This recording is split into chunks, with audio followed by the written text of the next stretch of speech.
This is Seawolves Storm? Or not. Happy Monday. I'm Andrew Scott, and welcome to the 14th week of the semester and the very last week of this highly unusual, really disorienting COVID academic year. Thank you for tuning in. We've covered everything from hurricane threats to snowstorms to school cancellations out of an abundance of caution, of course, and the freezing and thawing of springtime. We even squeezed in some good news about the Stony Brook women's basketball team making it to March Madness. As one of our students said, this year went by so fast, it's crazy. I have no idea how you're going to get the weather after this week, so stay safe and up to date on the upcoming hurricane season. This broadcast is a joint effort between the students at the School of Marine and Atmospheric Sciences and their fellow undergraduates at the School of Communications and Journalism. Now, you don't have to study high-class meteorology to know it's drizzling outside this morning. For more on our hyper-local Stony Brook forecast, let's go to Marlon for today's weather. Marlon? Thanks, Andrew. And as you can see behind me, it's quite cloudy and quite gloomy, and also, as you put it, quite drizzling. For today, we will have showers with a high of 59 and a low of 54, with winds coming from the east-northeast at 7 miles per hour. We'll have our 7-day forecast with my friend Austin Reed, but first, back to you. Thanks, Marlon. As the famous saying goes, April showers bring May flowers. We did have a very wet April this year, and now we're seeing some beautiful flowers blooming around campus. But how do they bloom? Let's ask our flower power expert, Kevin Rodriguez, for more. Kevin?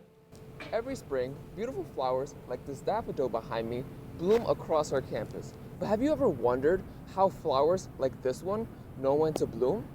It turns out there are thousands of genes within a flower that are responsible for flowering. As the length of day and sunlight increases, the leaves of a flowering plant send signals to its genes to tell it to produce certain molecules. One important molecule is a type of messenger RNA called florigen. Florigen acts as sort of the instructions for the cells of a plant to do things. Those instructions get sent from the leaves up the stem to the flowering part of the plant, called the meristem. Once at the meristem, other genes get switched on to tell the plant to start producing flowers. So based on when a flowering plant experiences warmer temperatures or increased sunlight, these gene signals will be sent earlier or later on into spring. Thanks, Kevin. It's funny, I was a pretty good student at Penfield High School up in Rochester, but I never learned about flowers like that. All I did was dissect a hermaphrodite piglet. Lame. As my 9th grade biology experimental subject proved, sometimes things get mixed up. That might be the case with our 7-day forecast, so let's go to Austin, who I'm sure will tell us weather that does not resemble the great city of Texas. Austin?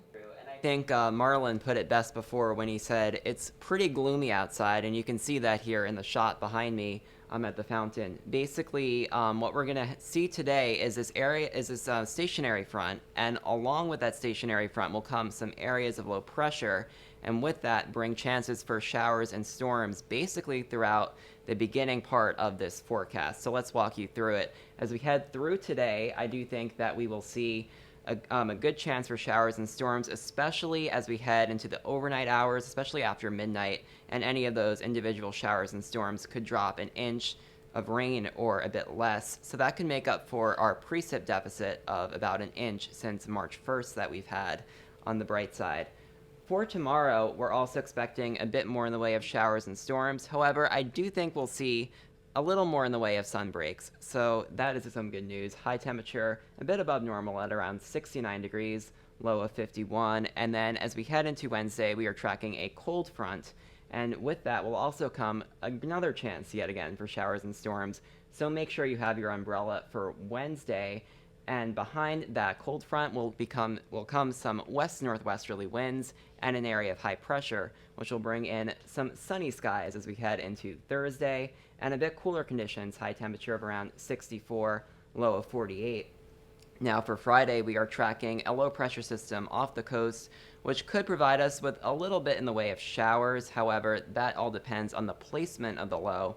Just have the umbrella handy for Friday as well. A bit cooler with a high temperature of 59. And then as we head into the weekend, you can see some sunnier skies are in store for Saturday. High temperature of around 64 and a bit cooler, low 47.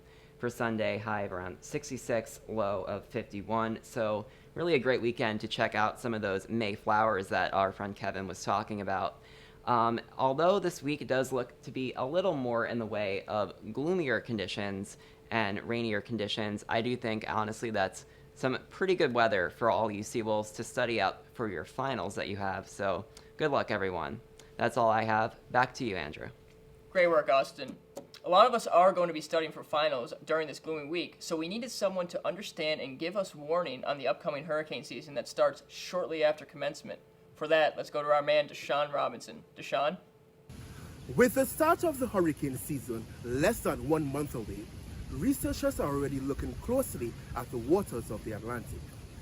An average year consists of 12 named storms, 6 hurricanes, and 3 major hurricanes.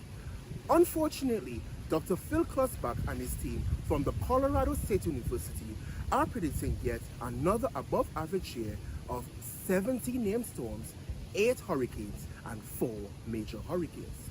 In their forecast, they noted that the warmer than normal waters of the Atlantic and the likelihood of the absence of El Nino will help to foster the development of multiple storms this year. However, this forecast is nothing in comparison to the record-breaking 2020 Atlantic hurricane season. Back to you at the desk. Thanks, Deshaun. So we know what to expect in general on the hurricane front next fall. So let's hope that we'll be back to normal classes and in-person lectures around that time, as promised. One of our graduating seniors says, "It's been a unique experience where we had to adapt our skills, learn on the fly, become digitally savvy, and make the most of what we had." Wise words from a wise senior I met last year before COVID. I hope we can get back to normal next semester so I can meet some upcoming journalism students and provide the same wisdom James has to me. Thank you for an amazing semester. This reporter will be covering the great sport of lacrosse here on the island, and I will be back sometime near Labor Day with a new cast of students. I'm Andrew Scott, and have a great summer, Seawolves.